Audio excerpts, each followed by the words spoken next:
23 ኢትዮጵያውያን ዛሬ መጥተዋል። ጠዋት 12 ሰዓት ተኩል ነው ቦሌ ኤርፖርት የደረሱት ሲሉ ቤተሰቦቻቸው ተናግረዋል።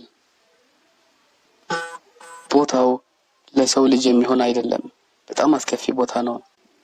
የምንወጣም አልመሰለንም ነበር ሲሉ ተመላሾቹ ገልጸዋል። ከማይናማር እገታ ከወጡ በኋላ በታይላንድ ካምፕ ከነበሩ በመቶ የሚቆጠሩ ኢትዮጵያውያን መካከል 23ቱ ዛሬ ወደ ሀገራቸው መመለሳቸውን ቤተሰቦቻቸው ተናግረዋል። ቃላቸውን የሰጡ ቤተሰብ 23 የሚጠጉ ኢትዮጵያውያን ዛሬ ተመተዋል።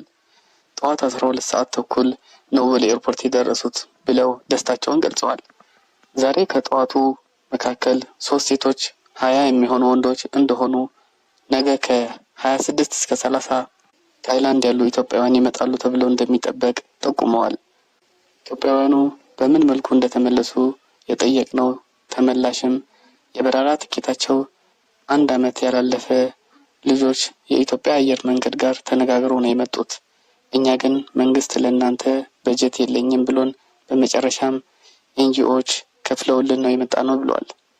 የቀሩት ወገኖች ደግሞ በምን ሁኔታ ላይ ናቸው?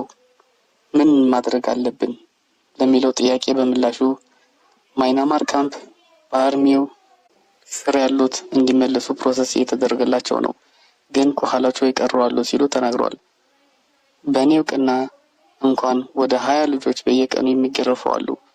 መንግስት እነርሱ ላይ ቢሰራና ቢያወጣቸው ጥሩ ነው። ጨለማ ላይ ነው ያሉት።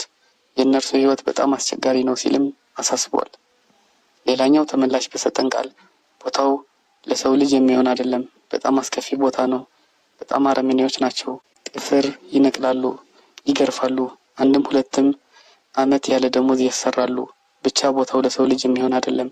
እግዚአብሔር ረድቶን መጣን። የምንወጣ አልመሰለንም ነበር ብሏል።